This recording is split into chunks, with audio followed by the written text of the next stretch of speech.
What's up, guys? Today we're going to be doing a tier list of all of the wide receiver ones in the NFL. This will be updated for 2022, so you'll have guys like A.J. Brown on the Eagles and Tyreek Hill on the Dolphins. And without much further ado, let's get right into it. So the 5 tiers I distinguish the starters into is meh, possible number 2, average, great, and elite. Starting off with the meh category, I only have 2 guys in this one. I have Kadarius Toney from the New York Giants and Marquez Valdes-Scantling for the Chiefs. Both of them just don't excite me really as a number 1. For the Giants, they don't really have much help over there, to be honest. And in Kansas City, they've got Travis Kelce, so it's really not the number 1 receiver.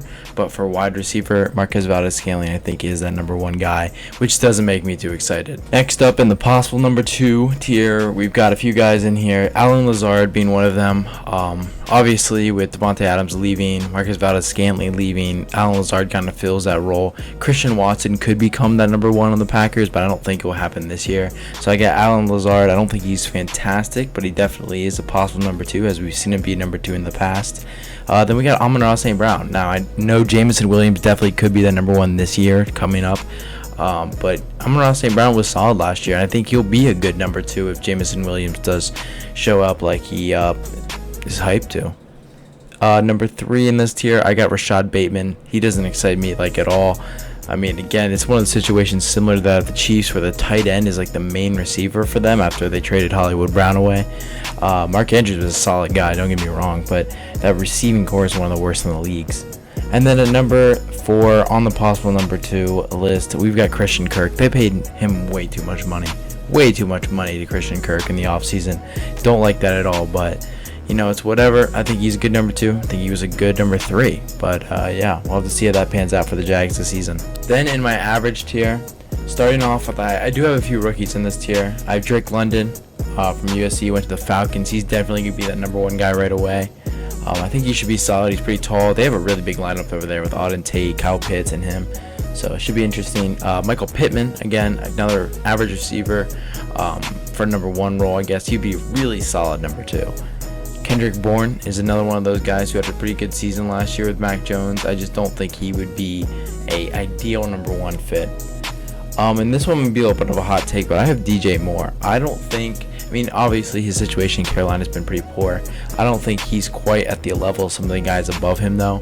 And I would give him the average, as he doesn't put up the craziest stats. His PFF score is not super high, but yeah. Then next up, I have Robert Woods. Obviously, he got traded or signed, actually I don't remember, to the Titans this year. And so he'll be the number 1 guy after A.J. Brown got traded away to the Eagles. Next up, Darnell Mooney. Dude, the Bears roster, when it comes to wide receivers and pass catchers, is one of the worst in the league. Probably the worst, I would say. So that's not a very good situation. So he's definitely that number 1 guy there, and I think he's actually not bad. Then Deontay Johnson for the Steelers. Again, just kind of an average guy. He's elite at times. He's not very good at times. Kind of fits right in the middle. The other rookie I have on this list right now is Garrett Wilson. I think he's going to go in there with Zach Wilson, and they're just going to be dogs, bro. They're just going to be dogs. What can I say?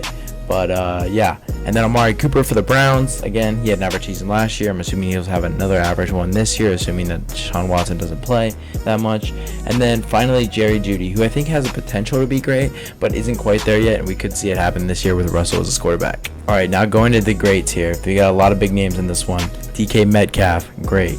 Mike Evans. Now, some people might argue that Mike Evans is elite. I don't think he's quite there. I think he's not as versatile as some of the other guys. He's definitely top 10, though, in my opinion. Then we got Deandre Hopkins, who I feel like a lot of people are forgetting about because he had a hurt season last year and he wasn't really in the spotlight that much. But the 2020 season, he was nuts. Then we got Terry McLaurin, who signed that contract this year. Keenan Allen, another solid guy. Justin Herbert flings him the ball all over the place. And this guy, next guy, gets slept on all the time. Brandon Cooks. Plays for the Texans, doesn't get any shine, doesn't get any spotlight, but he's been one of the most consistent guys on that team from a talent-wise and from just a performance-wise. He's been actually a good player on the Texans, which you can't really say about many people. Next up, Michael Thomas for the Saints. Now, I hesitated putting him on here just because he hasn't played in 2 years, so it's really hard to gauge. But based off when he's healthy, I would put him in the great tier, possibly elite, but I'm just taking points off the fact that he was hurt. We got CeeDee Lamb, Obviously going to be the number 1 this year in Dallas after Amari Cooper left. Then A.J. Brown, of course, being traded on draft day to the Eagles. That'll be really interesting to see how him and Jalen Hurts mesh and see if they can make a deep playoff run. I mean, the Cowboys, that NFC East division is not looking that great, and I think the Eagles could really make a run. And then finally, Debo Samuel, probably the most versatile guy on this list. You can use him anywhere on the field. I would put him in the great tier, just on the border of elite. All right, so the elite tier, these are going to be your guys. They're like your top 5, top 6 guys. So we got Devontae Adams, obviously. Cooper Kupp, obviously. Justin Jefferson, yup. Jamar Chase, of course. Tyreek Hill, and then I put Stephon Diggs up there as well. I think Stephon Diggs is one of those guys that could probably fluctuate between great and elite a little bit more. I mean, I feel like people overhype him a lot. I mean, Josh Allen is his quarterback. I feel like if he was in a situation like Brandon Cooks, would he be putting up the numbers that Brandon Cooks is? I don't know. Possibly. It could be here or there. I don't know. But we'll have to see this season. He's obviously got Gabriel Davis to compete with. Dawson Knox is the tight end. So it'll be interesting to see this season. It's going to be a really fun season. But, yeah. That was my wide receiver 1 2022 NFL tier list. So make sure you guys like and subscribe. We're getting closer and closer to 1,000. And I'll see you in the next one. Peace.